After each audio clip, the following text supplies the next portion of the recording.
आकाशवाणी भोपाल से प्रस्तुत हैं प्रादेशिक समाचार। नमस्कार, समाचारों के साथ मैं दीपा सिंह। पहले मुख्य समाचार। देश में मौजूदा खरीफ सीजन में रिकॉर्ड 1095 लाख हेक्टेयर क्षेत्र में हुई बोनी। 29 नवंबर से पहले होंगे प्रदेश की 27 सीटों पर उपचुनाव। राज्य में कल से चलेंगी बसें, 4 और विशेष ट्रेनों का भी होगा संचालन। उच्चतम न्यायालय ने फिर दी जेईई और नीट परीक्षा को हरी झंडी, 6 राज्यों की याचिका खारिज। और प्रदेश में अब तक 52,000 से ज्यादा लोग कोरोना संक्रमण से हुए मुक्त। अब समाचार विस्तार से। केंद्र सरकार ने आज कहा है कि चालू खरीफ मौसम में 1095 लाख हेक्टेयर से अधिक इलाके में विभिन्न फसलें बोई गई हैं, जो एक रिकॉर्ड है। धान की बुआई अब भी जारी है, जबकि दलहनों, मोटे अनाज, बाजरा और तिलहनों की बुआई का काम लगभग पूरा हो चुका है। कृषि मंत्री नरेंद्र सिंह तोमर ने बताया है कि आज की तारीख तक खरीफ की फसल के क्षेत्र में बढ़ोतरी होने पर कोविड-19 महामारी का असर पड़ने का कोई प्रमाण नहीं है। उन्होंने कहा है कि किसानों को समय पर बीज, कीटनाशक, उर्वरक, मशीनरी और ऋण जैसी सुविधाएं उपलब्ध कराए जाने से काफी बड़े इलाके में खरीफ की फसलों की बुआई संभव हुई है। श्री तोमर ने कहा कि किसानों को इस बात का श्रेय दिया जाना चाहिए कि उन्होंने समय रहते नई टेक्नोलॉजी को अपनाया और सरकार द्वारा चलाई जा रही योजनाओं का फायदा उठाने के लिए आगे आए। कृषि मंत्रालय ने कहा है कि धान की बुआई 396 लाख हेक्टेयर क्षेत्र में हुई है, जबकि पिछले साल इसी अवधि में 365 लाख हेक्टेयर पर धान की फसल बोई गई थी। प्रदेश की 27 सीटों पर होने वाले उपचुनाव 29 नवंबर से पहले संपन्न हो जाएंगे। आयोग की ओर से जारी विज्ञप्ति में कहा गया है कि विभिन्न राज्यों की विधानसभाओं की 64 सीटों और एक संसदीय सीट पर उपचुनाव बिहार विधानसभा चुनाव के साथ ही कराए जाएंगे। गौरतलब है कि 29 नवंबर से पहले बिहार विधानसभा चुनाव की प्रक्रिया पूरी होनी है। प्रदेश में बसें कल से शुरू हो जाएंगी। शासन की कोविड संबंधी गाइडलाइन का पालन करते हुए यात्री बसें शुरू होंगी।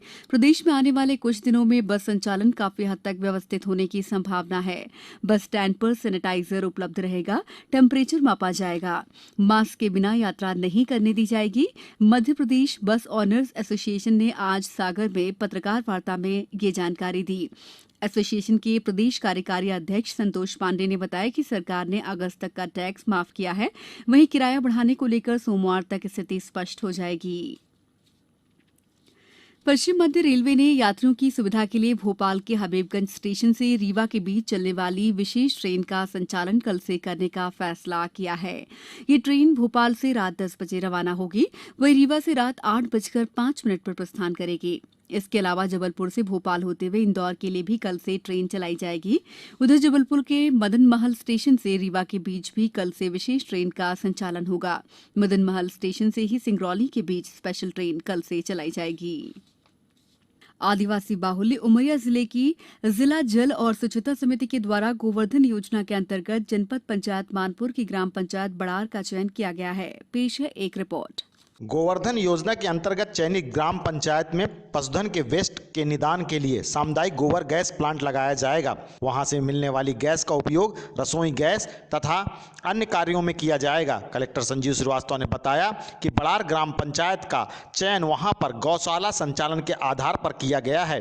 आकाशवाणी समाचार के लिए उमरिया से मैं संतोष गुप्ता। समाचारों में वक्त है ब्रेक का। ये समाचार आप आकाशवाणी भोपाल से सुन रहे हैं। हमारे समाचारों को अब आप कभी भी और कहीं भी अपनी सुविधा के अनुसार सुन सकते हैं। ये समाचार बुलेटिन YouTube, ट्विटर और फेसबुक पर AIR न्यूज भोपाल पेज पर सुने जा सकते हैं। इसके अलावा आप हमारी वेबसाइट newsonair.com पर या AIR न्यूज ऐप पर भी समाचार सुन सकते हैं। ब्रेक के बाद समाचारों में आपका एक बार फिर स्वागत है। उच्चतम न्यायालय ने आज दूसरी बार कोरोना संकट के कारण इंजीनियरिंग संयुक्त प्रवेश परीक्षा JEE और मेडिकल प्रवेश परीक्षा राष्ट्रीय पात्रता सह प्रवेश परीक्षा नीट को स्थगित करने के अनुरोध को खारिज कर दिया है। 6 विपक्षी दल शासित राज्यों ने उच्चतम न्यायालय के पहले दिए गए आदेश की समीक्षा करने और परीक्षाएं स्थगित करने का आग्रह किया था। इधर प्रदेश में JEE की परीक्षाएं चल रही हैं। राज्य सरकारों द्वारा परीक्षार्थियों को परिवहन सेवा उपलब्ध कराई जा रही है। अनूपपुर से हमारे संवाददाता ने बताया कि 26 परीक्षार्थी आज शासकीय वाहन से परीक्षा के लिए रवाना हुए। उधर उमरिया में छात्र छात्राओं के दल को विधायक शिव नारायण और कलेक्टर संजीव श्रीवास्तव ने हरी झंडी दिखाकर रवाना किया। गुना में 2 मिनी बस और 2 कारों से 21 छात्र गंतव्य के लिए रवाना हुए। प्रदेश में कोरोना संक्रमितों की कुल संख्या 70,000 के करीब पहुंच गई है। वहीं 52,000 से ज्यादा लोग अब तक स्वस्थ हो चुके हैं। राजधानी भोपाल में आज 182 नए मरीजों का पता चला है, जिससे जिले में कुल मरीजों की संख्या 11,447 हो गई है।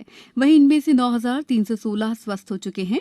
अशोकनगर से हमारे संवाददाता ने बताया कि जिले में आज 8 नए मरीजों के मिलने से संक्रमितों की संख्या 246 हो गई है। नीमच में 16 मरीजों के स्वस्थ होने पर उन्हें अस्पताल से छुट्टी दे दी गई। छिंदवाड़ा जिले में 12 नए प्रकरण मिले हैं। शहडोल में कोविड-19 पीड़ित 2 मरीजों की मौत हो गई। यहां अब तक 427 लोग स्वस्थ हो चुके हैं। खंडवा में 2, देवास में 20, शाजापुर में 4 नए मरीजों का पता चला है। उधर सीहोर में 13 नए मरीज मिले हैं। उच्च शिक्षा मंत्री डॉक्टर मोहन यादव शिक्षक दिवस पर कल दोपहर 1 बजे से प्रदेश के प्राध्यापकों से वेबिनार के जरिए संवाद करेंगे। इस विशेष आयोजन में मंत्री डॉक्टर यादव उच्च शिक्षा की चुनौतियों के साथ नई शिक्षा नीति को लेकर भी प्राध्यापकों से बात करेंगे। नई शिक्षा नीति में विद्यार्थियों के सर्वांगीण विकास के साथ आत्मनिर्भरता, कौशल विकास, भारतीय मूल्यों और आदर्शों जैसे कई बहुउपयोगी विषयों का समावेश किया गया है। उधर हर वर्ष 5 सितंबर को शिक्षकों के सम्मान में ये दिन मनाया जाता है। शिक्षकों ने ये सम्मान अपने काम से अर्जित किया है। कोरोना संक्रमण के इस दौर में भी शिक्षक पीछे नहीं है। पेश है ऐसे ही एक समर्पित शिक्षक पर हमारे खास रिपोर्ट। कोरोना महामारी के इस दौर में ऑनलाइन पढ़ाई में दिव्यांग शिक्षक और बच्चे भी पीछे नहीं हैं। दिव्यांग शिक्षक पूरे उत्साह से पढ़ा रहे हैं और बच्चे भी उतनी ही रुचि से सीख रहे हैं। ऐसे ही एक शिक्षक हैं जबलपुर के शासकीय दृष्टिबाधितार्थ उच्चतर माध्यमिक स्कूल के शिक्षक सुरेश चंद्र यादव, जो व्हाट्सएप ग्रुप के जरिए ऑडियो वीडियो बनाकर बच्चों को पढ़ाई करा रहे हैं। शिक्षक सुरेश बताते हैं कि दिव्यांगों के लिए ऑनलाइन पढ़ाई करना और कराना दोनों चुनौतीपूर्ण हैं, लेकिन वे इसे आसानी से कर रहे हैं। हमारे दृष्टिबाधित छात्रों की पढ़ाई प्रभावित न हो, इसलिए हम सब शिक्षक साथी कक्षावार ग्रुप बना करके ऑनलाइन इनको पढ़ा रहे हैं। ऑडियो मैसेज के माध्यम से हम लोग जो भी कोर्स है शिक्षा विभाग द्वारा निर्धारित पाठ्य पुस्तकों से ब्रेल लिपि के माध्यम से पुस्तकें पढ़ करके छात्रों को अध्ययन कराते हैं। इतना ही नहीं, बच्चों को भी ऑनलाइन पढ़ाई में मजा आ रहा है। मैं राज दुबे कक्षा 7वीं में पढ़ता हूँ। कोरोना संक्रमण की वजह से क्लासेस नहीं लग रही हैं, लेकिन ऑनलाइन क्लासेस चल रही हैं और मुझे बहुत संतुष्टि है। मुझे बहुत मजा भी आता है ऑनलाइन पढ़ाई चल रही है तो। न सिर्फ शिक्षक सुरेश बल्कि उनके विद्यार्थी भी एक मिसाल हैं, जो हौसले और जज्बे से इस मुश्किल वक्त में भी नामुमकिन को मुमकिन कर रहे हैं। किसी ने क्या खूब कहा है, खुद से जीतने की जिद है, खुद को ही हराना है। मैं भीड़ नहीं हूं दुनिया की, मेरे अंदर एक जमाना है। जबलपुर से सुरभि तिवारी के साथ समाचार कक्ष से मैं राशिद अहमद खान।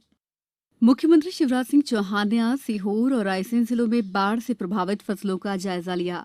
रायसेन से हमारे संवाददाता ने बताया कि श्री चौहान धुआखेड़ी, पगनेश्वर और धनियाखेड़ी पहुंचे, जहां उन्होंने खेतों में जाकर अधिकारियों को नुकसान के आकलन के निर्देश दिए।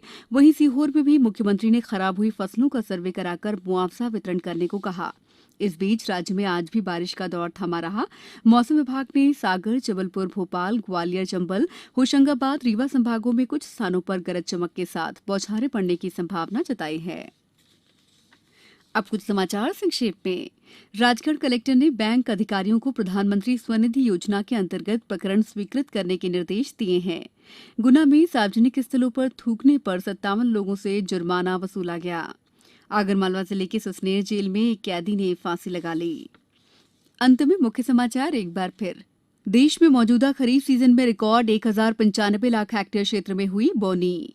29 नवंबर से पहले होंगे प्रदेश की 27 सीटों पर उपचुनाव। राज्य में कल से चलेंगी बसें, 4 और विशेष ट्रेनों का भी होगा संचालन। उच्चतम न्यायालय ने फिर दी जेईई और नीट परीक्षा को हरी झंडी, 6 राज्यों की याचिका खारिज। और प्रदेश में अब तक 52,000 से ज्यादा लोग कोरोना संक्रमण से हुए मुक्त। इस बुलेटिन में बस इतना ही। घर में रहिए, सुरक्षित रहिए और सुनते रहिए आकाशवाणी। नमस्कार।